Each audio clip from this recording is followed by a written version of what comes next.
Bowdoin College. Good college. That's opening. Thanks, Rose. Thanks for the introduction. And please have a seat. Take a seat if you have one. Because I said that once earlier in my career, and they said we have no seats, but I didn't even know they were standing. Anyway, thanks for the introduction, Rose, and for your courage. 22 years old, born with cystic fibrosis, a tough chronic disease is made even tougher. And she's not exaggerating by the high cost of medicines and particularly certain drugs that are needed. You know, Rose, you're not alone. I'm thinking about millions of Americans out there who are lying in bed at night staring to the ceiling wondering, what if it happens? What if it happens to me? How am I going to pay for it? How will I do it? The mothers and fathers wondering if their children come down with a chronic disease. How are they going to deal with it? Not a joke. You're going to have to sell the house. You're going to have to mortgage. What are you going to have to do? It's consequential. Can you afford the medical bills? Look, folks, as I said in my State of the Union, I'm doing everything I can to lower health care costs, to provide peace of mind. Not at the expense of doctors or medicine or hospitals or drug companies, but just to make it fair.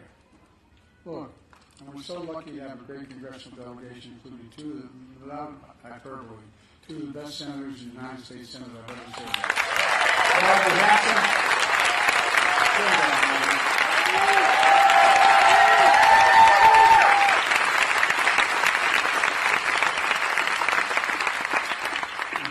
Jean couldn't make it today, but she's a dear, dear friend and a great ally. But she sent somebody who, if I have to leave in a fight, I want her in my corner. Stand up now.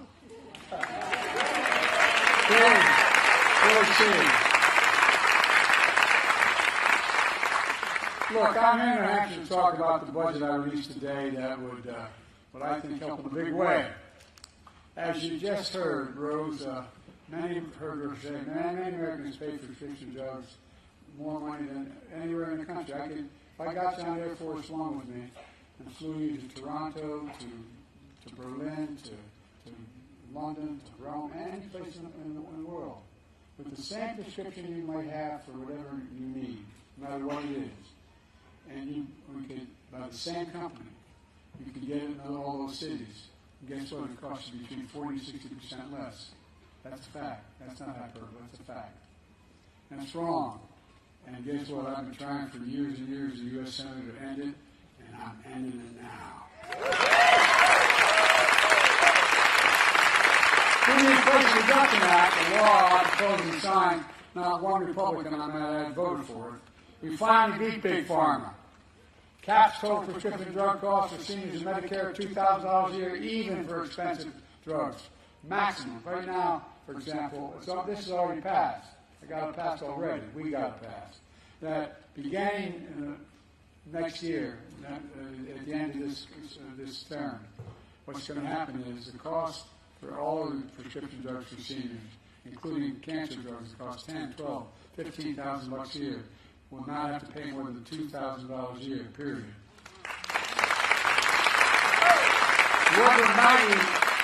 I want to cap prescription drug costs of $2,000 a year for Rose and for everyone, not just seniors. It could be transformational. But that's not all. Instead of paying as much as $400 a month for insulin for seniors with diabetes, you now only have to pay $35 a month. Well, you know why we did that? I've been fighting that a long time, too. I bet everyone you know somebody who needs insulin for diabetes, yourself or somebody else. Well, it costs as much as $400 a month. You know how much it costs to make that? $10, T-E-N, $10. And the guy who came up with it, he didn't want a patent because he wanted to make sure everybody had access to it. So if you add everything, including the cost of packaging it, it's $13. They're still making 3 times more than they would ordinarily. They're not getting cheated. They're just going to pay what other people pay around the world. And now, with Jeannie's leadership and Maggie's partnership, that's not the entire, and the entire delegation that's here. I want to cap the cost of insulin at $35 for every American.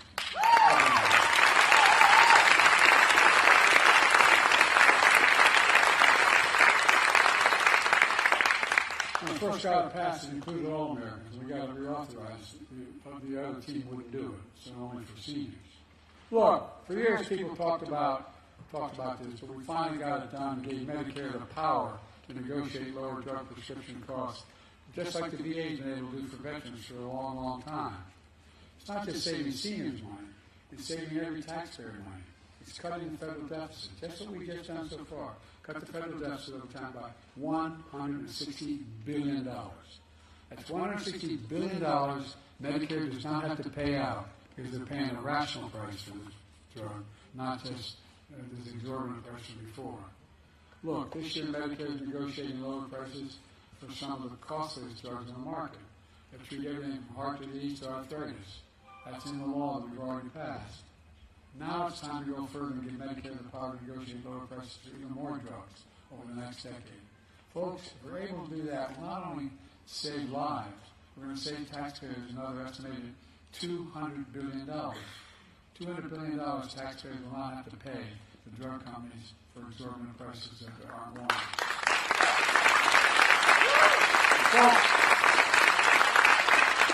imagine the delegation's help have already cut the federal deficit by $1 trillion, signed a bipartisan budget deal and cut another $1 trillion over the next decade if they stick with the deal. And now, it's my goal to cut the federal debt even more by making big corporations and the very wealthy begin to pay their fair share. I'm not an anti-corporation. I represent the state of Delaware.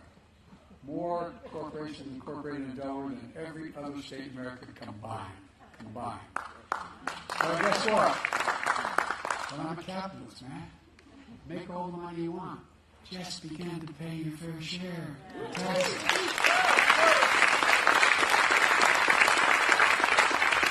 You may remember the big fight I had not long ago, and the reason why I was able to cut the deficit already by $7 billion in the first year. And that was because we found out that we wanted to make sure that there were 50 corporations that made $40 billion in 2021. Didn't pay a penny in taxes. I did an awful thing. I convinced us all to raise it to 15%. Isn't that awful? I paid for everything that we paid for and we've done so far and still cut the deficit. Look, a fair tax code is how we invest in things that make this country great.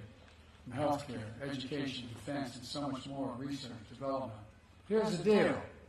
The last administration enacted a $2 trillion tax cut.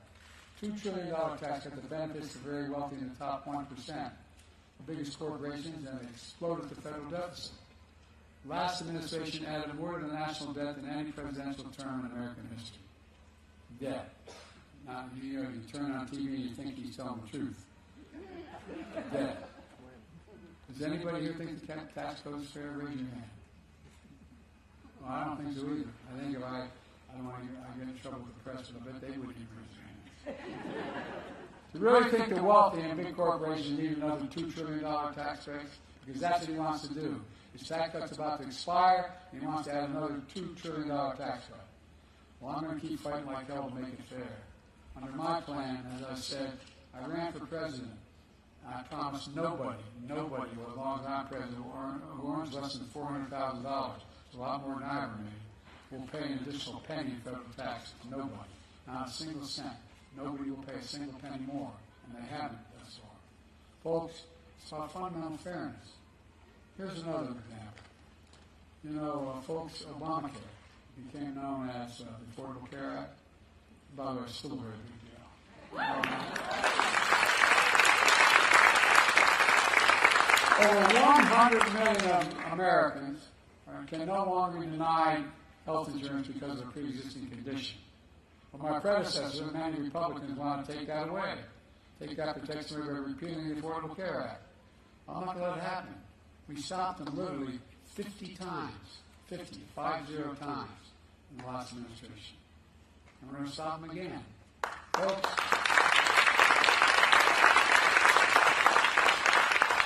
we all miss someone who cast a deciding vote to protect the Affordable Care Act. Not long ago, my buddy John McCain passed away. My predecessor, friend, who went, that's how he ended his career. Well, so they couldn't cut it. John loved New Hampshire, and he still drives my predecessor crazy, even though John's long gone. But that's gone. My mother would say, God love him. Folks, working with your delegation, I'm protecting and expanding the Affordable Care Act. A record-breaking 21 million Americans have signed up for health care under the ACA, including 65,000 folks right here in New Hampshire. I enacted tax credits that save on average $800 per person per year, reducing health care premiums for millions of working families under the Affordable Care Act. But those tax credits expire next year, and I'm calling on Congress to make and expand the Affordable Care Act tax credits and make them permanent. Make them permanent.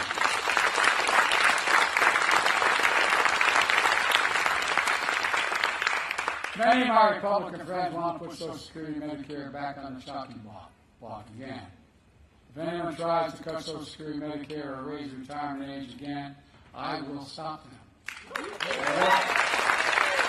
Working people built this country. They pay more into Social Security than millionaires and billionaires do. It's not fair. Folks, we have two ways to go with Social Security and Medicare. Republicans will cut Social Security and Medicare to give us more tax cuts for the wealthy.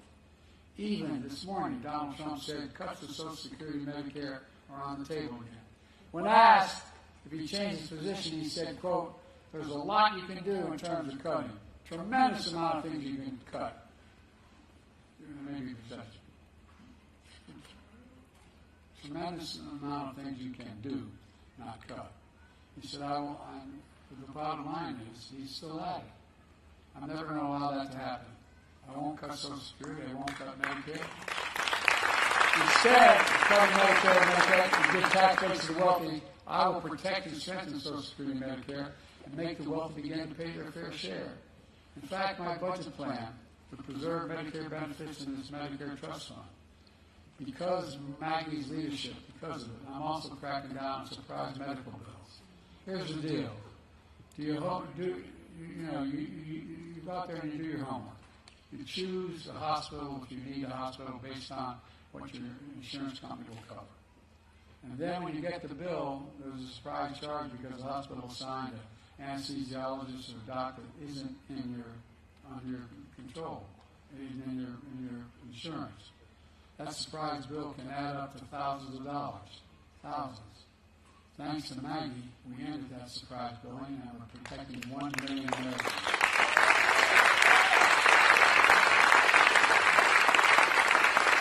Every single month from those surprise bills.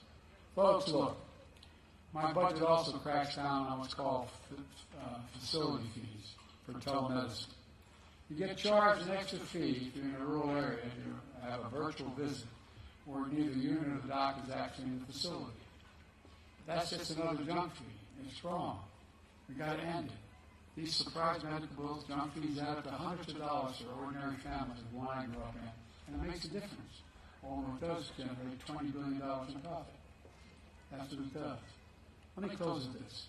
4 years ago, this week, before I came to office, our country was hit with the biggest, worst pandemic and economic crisis in the century. Remember the anxiety and the fear? Record job losses, raging virus that would take more than 1 million American lives and leave millions of loved ones behind. It was estimated for every one who died, it left behind 8 significant people: mother, father, brother, sister, aunt, uncle, an empty chair at the table. The mental health crisis that resulted from the isolation and loneliness. The president, my predecessor, failed the most basic of any duty the president owes the American people: the duty to care. I believe that's unforgivable. I came to office determined to uphold the duty to care and get us through one of the toughest periods in our nation's history. And we have. Building a future of American possibilities. Building an economy from the middle out and the bottom up, not just the top down. When the middle grows, the bottom has a chance, the poor have an opportunity, and the wealthy still do very well. They still do very well.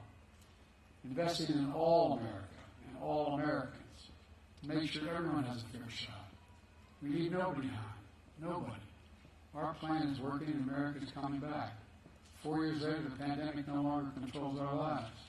The vaccines that saved us from COVID are now being used to help beat cancer, turning a setback into a comeback. That's the American story.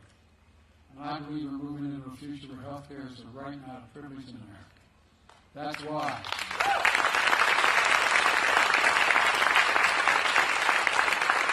That's why I've never been more optimistic about our future.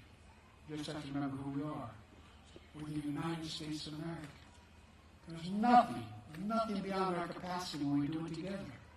Nothing, seriously, not a joke. We're the only country that's ever come out of every crisis stronger than we went in. Stronger than we went in. And folks, give you one little example. You know, I may not get it done, but if you give me a Congress, I will.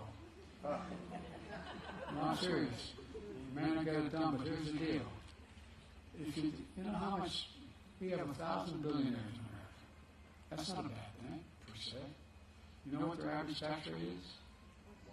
8.2% taxes. Anybody want to trade their tax rate? No, I'm serious.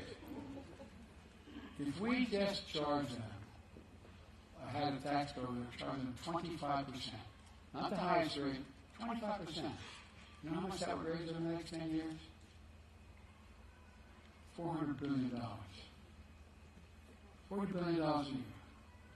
Imagine what we could do. From cutting the deficit, to providing for child care, to providing health care, we continue to provide our military with all they need. So folks, look, this is not beyond our capacity. We just have to listen. We've got to tell people what we want to do and hope that they've figured out that what's going on with the last guy is just retreat. Because if he gets elected, he's publicly stated he tried to repeal every single thing we've done so far. 15 million new jobs, 800,000 manufacturing jobs, and go on and on. But people still need help. We still need help. Those people, the folks sitting at the kitchen table, they still need some help on the day-to-day things. We're going to work on those as well. But anyway, I'm taking too much of your time. I'm very gracious. Thank you all very much for being here. And as my mother would say, God bless you all. Thank you. God bless you.